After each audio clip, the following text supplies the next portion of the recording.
Good morning from St. Peter's Square. I am about to start a self-guided tour of all 4 papal basilicas in Rome using public transportation.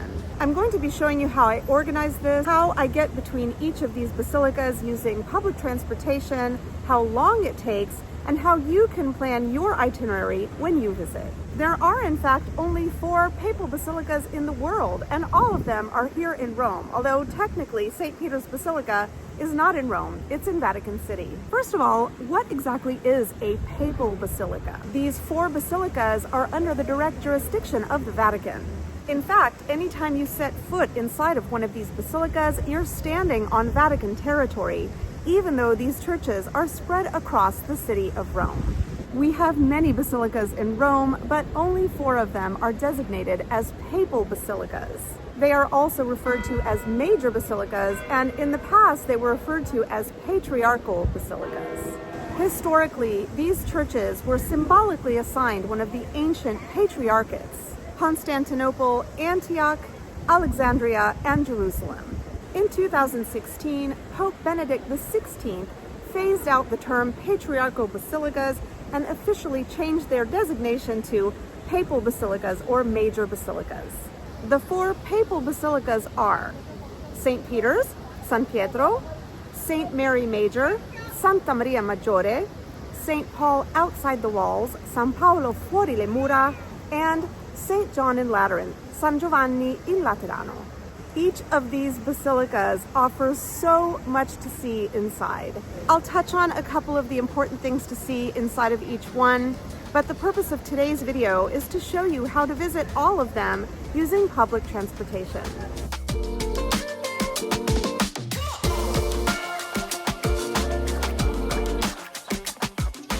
It's pretty easy to get between these churches using public transportation. Each of them has a metro stop, for example, and there are also plenty of buses that go between them.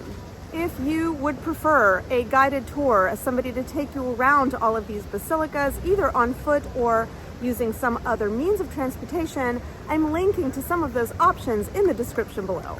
The reason I'm standing here in St. Peter's Square is that no matter what order you decide to visit these basilicas in, this should probably be your first one. St. Peter's Basilica is the one that has the most crowds, the most lines, and probably is going to take you the most time. So I would get this one done first. Before I start this visit, I want to go over a few tips with you that I think will help make your visit to Rome go much more smoothly.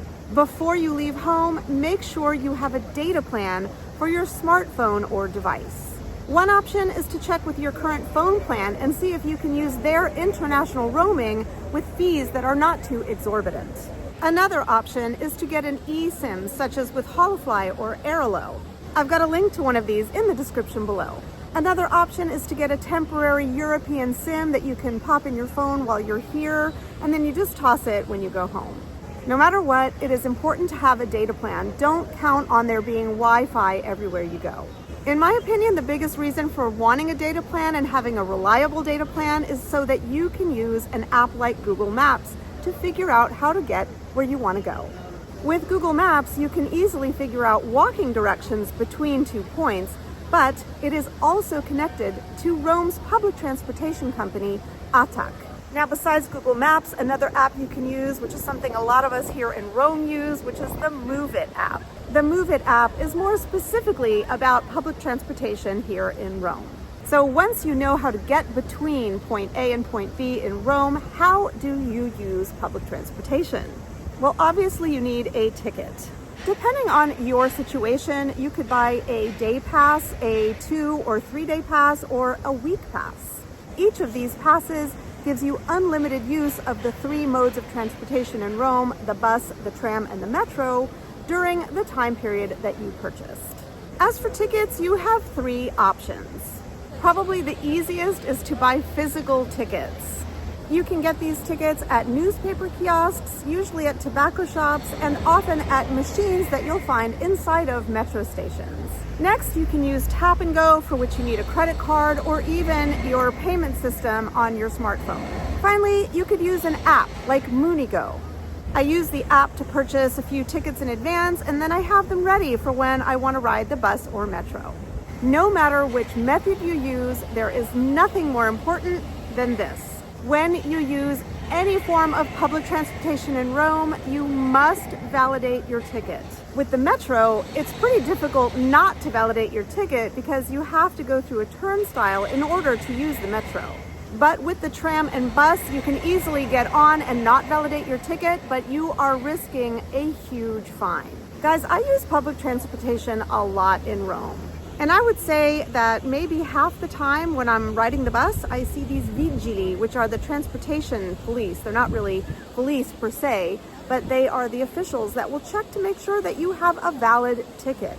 If you do not have a valid ticket or a validated ticket, they will fine you on the spot. And if you can't pay on the spot, you can pay later, but the amount will be much more. Be careful with tap and go. The tap and go is relatively new and it's starting to be implemented in all of the methods of public transportation across Rome. So this means that you can use a credit card and just decide to pay for your bus or metro or tram right as you board. It costs the same as a regular ticket that you would buy at a tobacco shop or on one of these apps, so it is a great way to use public transportation without having to worry about buying tickets in advance. But here's the catch. You need one credit card for each person riding that form of transportation.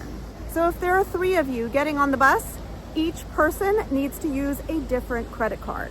Don't ask me why, it's just this is the way it is. So please listen to me because getting fined is not a pleasant experience. The next tip I have for you is how to dress. First of all, I think many of you know that you need to be modestly dressed to visit any church or holy site anywhere in Italy. By modestly dressed, I mean covered shoulders, covered knees, and covered midriffs. Yes, I know many of you do not want to have to wear pants and long skirts in summer when it's really hot. I know many of you have teenage boys who do not want to wear pants, they want to wear long shorts. But I'm not a Vatican guard, it is not up to me. I'm just telling you what the rules are, and if it were me, I wouldn't risk being turned away. All right, I am comfortably dressed, I am properly dressed, and I've got my options for public transportation. I know where I'm gonna go, so let's get this visit started. Here at St. Peter's Basilica, we're going to be doing a pilgrimage from Piazza Pia, which is right next to Castel Sant'Angelo, all the way to St. Peter's Basilica. I have a 9 a.m. booking and it's now 20 to 9. So I'm gonna head over to the help desk right there behind me. You can see right there.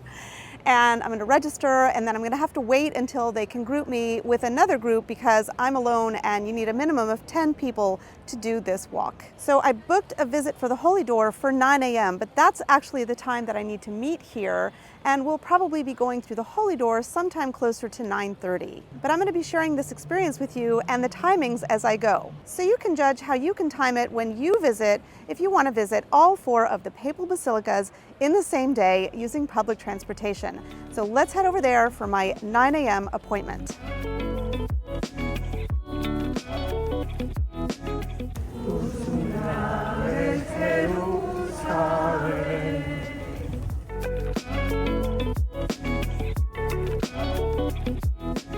Just gone through security. It is now 9:25. As I mentioned in another video, the pilgrimage is not over. This is just the part where we've gone through security and we're now standing in front of St. Peter's Basilica.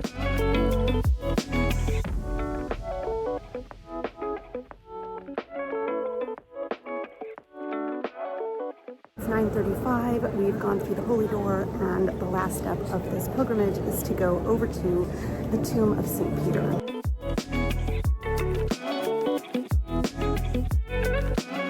It's 10:05, I've just left St. Peter's Basilica. The pilgrimage ended at the top of St. Peter's tomb at 9:40. After that, I just did a very quick tour through the Basilica, and I went to use the restroom, which is in the basement, and I came out here to the square. Now, if you want to stay inside the Basilica, you want to do other things, you want to visit the Museum of the Treasury, climb the dome, visit the grottos, you can do this once you're inside the Basilica. Once you leave St. Peter's Basilica, you cannot go back inside without going through security. Many of you have asked me, if you book the Holy Door, do you also have to book an entrance to St. Peter's Basilica, like I talked about in a different video? Your booking of the Holy Door and the pilgrimage gets you inside of St. Peter's Basilica pretty painlessly. You take the pilgrimage, you go through security, and then you wind up on the inside after you go through the Holy Door. So you really do not need to book that audio guide like I showed you unless you actually want the audio guide. And if you want to pre-book the dome, you can do so. I would suggest pre-booking it for about an hour after your pilgrimage time. But you also don't need to pre-book the dome. You can head to the basement, go right to the ticket office for the dome, and pay on the spot. All right, now I'm going to head to the next basilica, St. Paul, outside the walls. It's now 10 after 10. I have an 11 o'clock booking time for the Holy Door. These times are not exact, so it's going to be okay if I show up a little bit late. But let's start making our way over there. I'm going to show you what it's like to take public transportation. One option is to take the metro. From St. Peter's Square, I would head to Ottaviano metro stop, which is about 10 to 15 minutes away on foot. From there, I'd take the metro to Termini station and change to the blue line, which would take me to San Paolo. Door to door, that's about 45 minutes. Another option is to take the bus. There is a direct bus from here to San Paolo, so I'm going to take that. Let's go.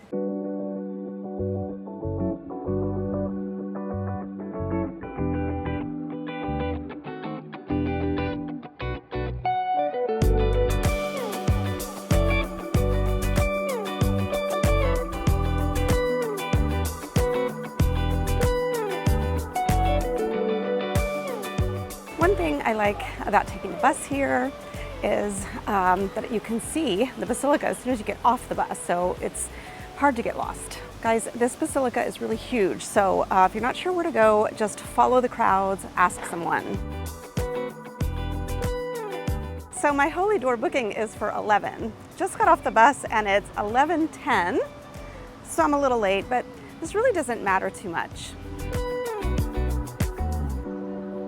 That's the security line, and as you can see, it's really hardly any of a wait. San Paolo fuori le mura, or St. Paul outside the walls, is this basilica you see behind me. It was founded in the 4th century over the burial site of St. Paul. Unfortunately, in 1823, a huge fire destroyed almost the entire basilica.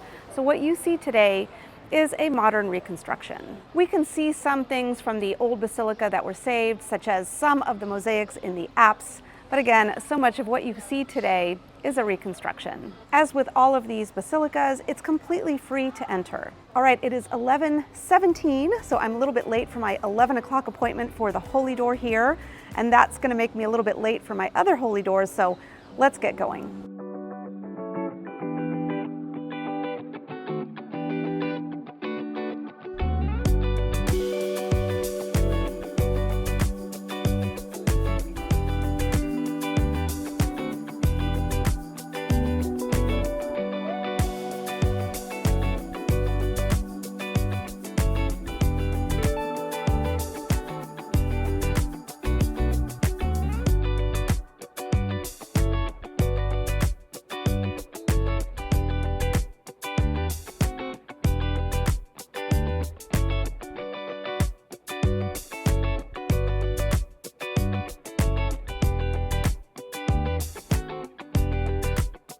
Here at the exit, you can stop by and read these panels and learn a little bit more about the basilica, see about the destruction from the fire, how it was reconstructed.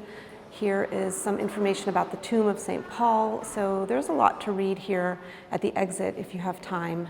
All of these basilicas have bathrooms, so if you need a restroom, this one is at the exit. Well guys, I went through the Holy Door without anybody stopping me or asking me for my reservation. I asked somebody inside and they said, here you don't really need a reservation, although as the season gets busier, it might make sense to make a reservation here, but clearly it's not a big deal if you don't have one or if you show up a little bit late. The Holy Door is the door you see behind me, and when you first arrive here from the front, it might seem like that's the only door you can go through. If for some reason you do not want to go through the Holy Door, there is another entrance right here, just a few feet away from the Holy Door, this door behind me is in fact another entrance. It is now 20 to 12. I got here at about 1:15 and I spent some time inside. I've been filming a little bit. I came out here to film some more and it's now 20 to 12. To get to the next basilica, I plan to take the metro. From here, I'm going to take the blue line back to Termini train station Termini, and I'm going to be visiting St. Mary Major, Santa Maria Maggiore. I just take this train from here to Termini without having to change trains. Door to door, it's going to be about half an hour, so I'm already late for my next appointment, which is at 12. So I'm thinking that a better time to book for the next basilica probably was something like 1 o'clock instead of noon. But let's go check it out and see what happens when you're a little bit late.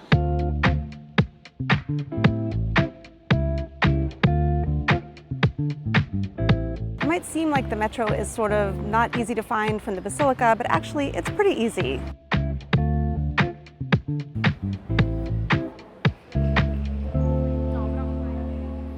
So you can buy your ticket from one of these machines here, but I'm going to use Tap and Go.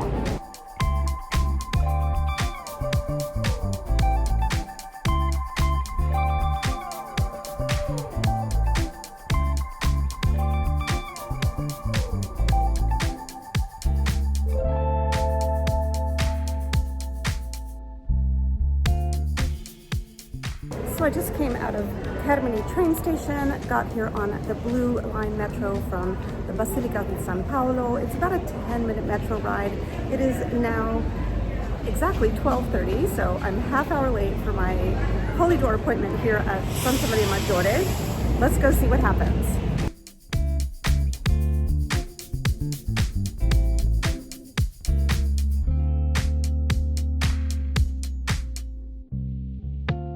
Well, St. Paul outside the walls was pretty empty and had very few people and no line. Santa Maria Maggiore, St. Mary Major, is a bit more of a crowded church, partly because it's right in the center of Rome. It's right next to Termini train station. For me, it is one of my top favorite churches in Rome, and that may be another reason why it's so popular. It's simply so beautiful. Santa Maria Maggiore is the largest church dedicated to Mary in Rome. That's why it's called St. Mary Major. Some things you will not want to miss are the 5th century mosaics that go around the sides of the central nave, and also the mosaics in the apse, the stunning ceiling that's plated with gold that was brought back from Columbus and given to the Borgia Pope by Queen Isabella and Ferdinand of Spain. As you can see, it's pretty popular with tour groups and school groups. But actually, the line for security is pretty short. I have my reservation. I am now 40 minutes late for my 12 o'clock booking. Let's go in and see what happens.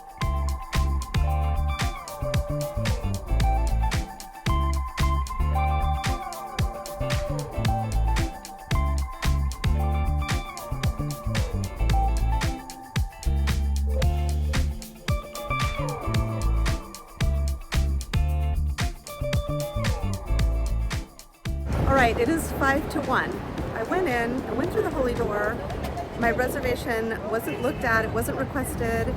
Like the other basilicas, you can go in through the Holy Door as many times as you want. It's free. It's starting to look like the only reservation you really need is for St. Peter's Basilica. And that is very specifically if you want to do that pilgrimage with the cross. Because like all of these other basilicas, regular visitors can just go in through the regular door, but then come back out onto the loggia and go back in again through the Holy Door.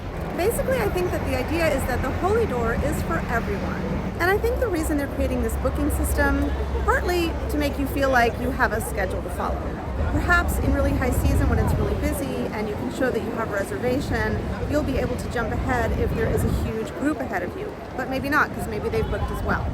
As I said, I think that the booking system is really useful and in fact necessary for St. Peter's Basilica. It may not be necessary for these other 3 basilicas, but it doesn't hurt to have the reservation. The timing doesn't seem to be a problem either. I'm going to go to the last basilica now, which is St. John in Lateran, San Giovanni in Laterano. So it's a couple of minutes to 1. My booking for San Giovanni in Laterano is for 1 o'clock. I'm starting to think it's probably not going to be a big deal. Walking is about 20-25 minutes. Taking the bus is going to take about 15 or 20 minutes, and going back to the metro and jumping on the metro and going 2 stops to San Giovanni will also take about 20 minutes. I'm actually going to walk because it's such a pleasant day, and that way I will have shown you how I took the bus, the metro, and went on foot. Full disclosure, I changed my mind and jumped on the number 16 bus. There are 2 buses at least that go right from St. Mary Major to St. John and Lateran. One is the 714, the other is the bus that I just took. Honestly, my feet are pretty tired from all of this, so yeah, I think bus or metro is the way to go. I have a little bit of a walk to get me over here to San Giovanni, so let's go.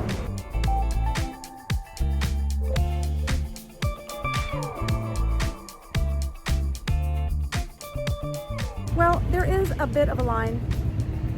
It's a small line to go through security, but nothing like what you find at St. Peter's Basilica, so I think we're good to go. All right, it is 1:18. I am 18 minutes late for my 1 o'clock Holy Door booking. All right, let's go through the Holy Door of St. John and Lateran, and that will be the last one.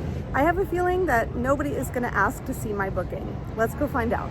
All right, here I am at St. John and Lateran, the 4th Basilica. I don't see any line for the Holy Door.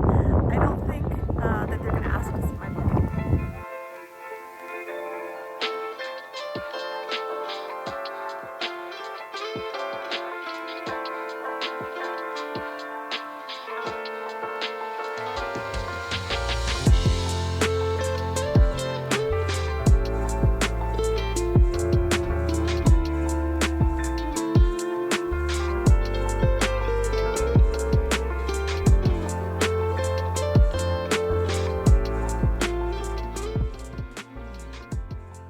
So as you can see, at all 3 of the Papal Basilicas besides St. Peter's, I didn't need a booking.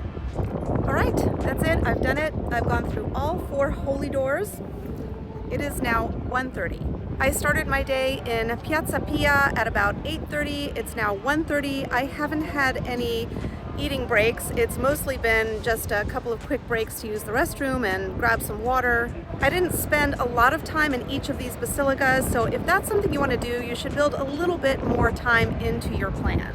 I think my itinerary works if you just want to go through the Holy Doors, you want to use public transportation, you don't want to make a lot of other stops or see a lot of things inside of these basilicas. Here at St. John and Lateran, there is a lot to see, just like the other basilicas. If you really want to do them justice, I would recommend maybe doing 2 a day, one in the morning, one in the afternoon, and then the next day, another one in the morning and another in the afternoon.